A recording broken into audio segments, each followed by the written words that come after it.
हरे कृष्णा। इस समय पवित्र फाल्गुन मास चल रहा है और अभी अभी शिवरात्रि का महापर्व समाप्त हुआ। ऐसे में आशा है भगवान शिव की पूर्ण श्रद्धा और निष्ठा से पूजा आराधना करके आप सभी ने इस महाशिवरात्रि व्रत को संपन्न किया होगा। इसी फाल्गुन मास के शुभ अवसर पर हम सुन रहे हैं भगवान शिव से जुड़ी हुई कुछ सुंदर पौराणिक कथाएं। तो चलिए हमारी आज की इस फाल्गुन मास कथा यात्रा को आगे बढ़ाते हैं और सुनते हैं आज की फाल्गुन मास कथा। आइए आज की कथा आरंभ करते हैं।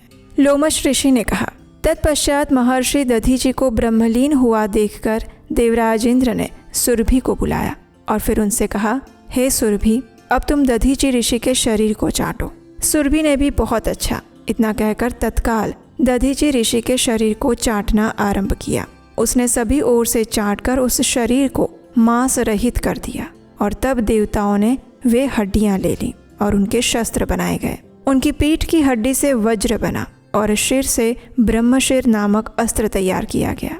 ऋषि के शरीर की जो और भी बहुत सारी हड्डियां थीं, उन्हें भी उस समय देवताओं ने ग्रहण कर लिया और इस प्रकार अस्त्र शस्त्रों का निर्माण करके महान बल पराक्रम से संपन्न देवतागण वृत्रासुर को मारने के लिए उद्यत हुए और बड़ी उतावली के साथ स्वर्गलोक में गए। तत्पश्चात महर्षि दधीचि की पत्नी सुवर्चा देवी, जिन्हें देवताओं की कार्य सिद्धि के लिए महर्षि ने आश्रम के भीतर भेज दिया था, वो वहां पुनः लौट कर आई और वहां जो कुछ हुआ था वो सब उन्होंने अपनी आंखों से देखा और ये सब देवताओं की ही करतूत है। ऐसा जानकर उस सती साध्वी सुवर्चा के मन में बड़ा क्रोध आया। उन्होंने अत्यंत रुष्ट होकर श्राप देते हुए कहा, सारे देवता आज से संतानहीन हो जाएं और सदैव संतानहीन रहे। तपस्विनी सुवर्चा ने इस प्रकार देवताओं को श्राप दे दिया और स्वयं एक पीपल वृक्ष के मूल भाग में बैठकर रुदन करने लगी। इसी समय उनके उदर से महात्मा दधीचि के पुत्र महातेजस्वी पिपलाद ऋषि प्रकट हुए। माता सुवर्चा प्यासी आंखों से पुत्र पिपलाद की ओर देखती हुई हंसकर कहने लगी, हे महाभाग, तुम दीर्घ काल तक इस वृक्ष के ही समीप रहना। तुम मेरे आशीर्वाद से शीघ्र ही ऋषियों में श्रेष्ठ स्थान प्राप्त करोगे। अपने पुत्र के प्रति ऐसा कहकर साध्वी सुवर्चा श्रेष्ठ समाधि लगाकर अपने पति के पास चली गई और इस प्रकार उन्होंने पति के साथ ही सत्यलोक को प्राप्त किया। इधर वे देवता लोग अस्त्र शस्त्रों का निर्माण करके युद्ध के लिए उत्सुक होकर दैत्यों के सामने गए।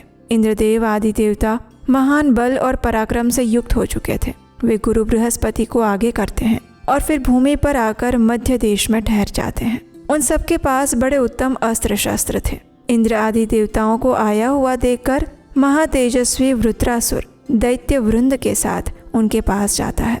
महेंद्र ने उस सम्रांगण में महादैत्य वृत्रासुर को देखा। देवताओं और दानवों का एक दूसरे की ओर दृष्टिपात करना बड़ा अद्भुत था। उनमें वैर भाव बहुत बढ़ चुका था। वे एक दूसरे को मार डालने की इच्छा से अत्यंत क्रोध में आकर वहां खड़े थे। विचित्र और अद्भुत आवाज में गर्जना कर रहे थे। देवताओं और दानवों के इस युद्ध में बजाए जाने वाले भयानक बाजे बड़ी गंभीर ध्वनि में सुनाई देते थे। उस युद्ध में समस्त चराचर जगत महान भय के कारण अचेत हो गया और उस समय नमूची नामक दैत्य देवराज इंद्र के साथ युद्ध करने लगा। देवराज इंद्र ने बड़े वेग से उस दैत्य पर वज्र का प्रहार किया, लेकिन वज्र के आघात से भी नमूची का एक रोम भी नहीं टूट पाया। तब इंद्र ने नमूची पर गदा मारी, लेकिन वो गदा भी चूर चूर हो गई। ये देखकर इंद्र ने एक बहुत बड़े शूल से उस दैत्य पर प्रहार किया। नमूची के अंग का स्पर्श होते ही उस शूल के सैकड़ों टुकड़े हो गए और इस प्रकार नमूची ने भी हंसते हुए अनेक प्रकार के शस्त्रों से देवताओं को मारा, लेकिन इंद्र पर प्रहार नहीं किया। उस समय इंद्र मौन होकर बड़ी भारी चिंता में डूब गए और इसी बीच में उस महाभयानक संग्राम के भीतर इंद्र को संबोधित करके आकाशवाणी होती है। आकाशवाणी ने कहा, हे महेंद्र, यह दैत्य देवताओं के लिए बड़ा भयंकर है, घोरतर है। इसके लिए जल से निकला हुआ फेन ही दुर्लंघ्य शस्त्र है। अतः उसी के द्वारा इस महान असुर का शीघ्र संहार करो। दूसरे किसी शस्त्र से आघात करने पर यह असुर कभी नहीं मारा जा सकता। इस मंगलमयी दैवी वाणी को सुनकर अनंत पराक्रम वाले इंद्र समुद्र के तट पर गए और फेन प्राप्त करने के लिए प्रयास करने लगे। इंद्र को समुद्र तट पर आया हुआ देखकर नमूची क्रोध से मूर्छित हो गया और शूल से आघात करके उन्हें कटु वचन सुनाने लगा और तब इंद्र ने भी क्रोध में आकर अद्भुत फेन ग्रहण किया और उस फेन का प्रहार करके महादैत्य नमूची को मार गिराया। इस प्रकार नमूची के मारे जाने पर सभी देवता और ऋषि साधुवाद देते हुए इंद्र के प्रति सम्मान प्रकट करने लगे। इसी समय महातेजस्वी वृत्रासुर इंद्र के समीप आया। वृत्रासुर को देखकर सभी देवता और मनुष्य महान भय से युक्त होकर पृथ्वी पर गिर पड़े और तब प्रतापी इंद्र हाथ में वज्र लिए ऐरावत हाथी पर आरूढ़ हुए। सभी देवता प्रतापी लोकपालों के साथ युद्ध के लिए एकत्र हो गए, लेकिन वृत्रासुर को देखते ही सब लोकपाल अपने स्वामी इंद्र सहित भयभीत हो गए। अतः वे भगवान शिव की शरण में गए।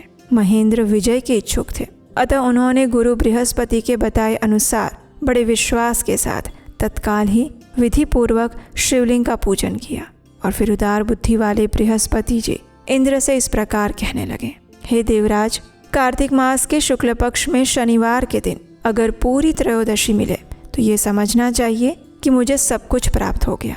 उस दिन प्रदोष काल में सब कामनाओं की सिद्धि के लिए लिंग रूपधारी भगवान सदाशिव का पूजन करना चाहिए। दोपहर के समय स्नान करके तिल और आंवले के साथ गंध, पुष्प और फल आदि के द्वारा शिव जी की पूजा करें। फिर प्रदोष काल में स्थावर लिंग का पूजन करें। गांव से बाहर जो शिवलिंग स्थित है उसके पूजन का फल ग्राम की अपेक्षा 100 गुना अधिक है। उससे भी 100 गुना अधिक महात्म्य उस शिवलिंग के पूजन का है जो वन में स्थित रहता हो। वन की अपेक्षा भी 100 गुना पुण्य पर्वत पर स्थित रहने वाले शिवलिंग के पूजन का होता है। पर्वतीय शिवलिंग की अपेक्षा तपोवन में स्थित शिवलिंग के पूजन का फल 10,000 गुना अधिक मिलता है। वो महान फलदायक है और इसलिए विद्वानों को इस विभाग के अनुसार शिवलिंग का पूजन करना चाहिए। तड़ाग आदि तीर्थों में विधिवत स्नान करना चाहिए। मिट्टी के 5 पिंड निकाले बिना किसी बावड़ी में स्नान करना शुभ कारक नहीं है। कुएं में से अपने हाथ से जल निकालकर स्नान नहीं करना चाहिए। रस्सी आदि की सहायता से किसी पात्र में जल निकालकर ही स्नान करना चाहिए। पोखरे में से मिट्टी के 10 पिंड निकालकर स्नान करना चाहिए। नदी में स्नान करना सबसे उत्तम है। अगर कोई बड़ी नदी मिल जाए तो उसमें स्नान करना और भी उत्तम माना गया है और सभी तीर्थों में गंगा देवी का स्नान सर्वोत्तम है। प्रदोष काल में स्नान करके मौन रहना चाहिए।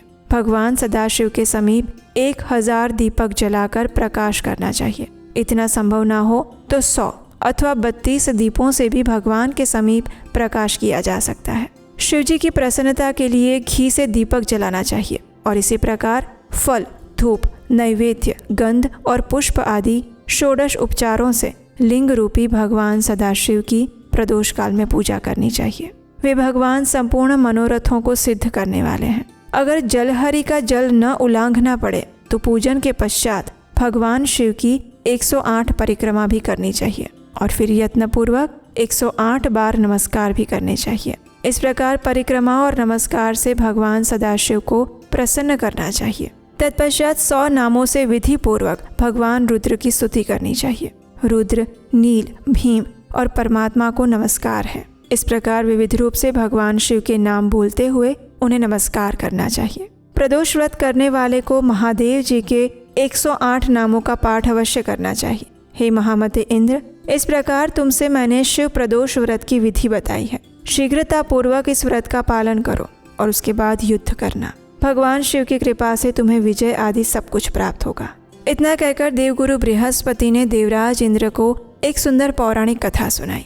और वो कथा क्या थी वो हम सुनेंगे हमारी इसी फाल्गुन मास कथा श्रृंखला की अगली कड़ी में, कल प्रातःकाल आपके अपने चैनल उपदेशाष्टकम पर।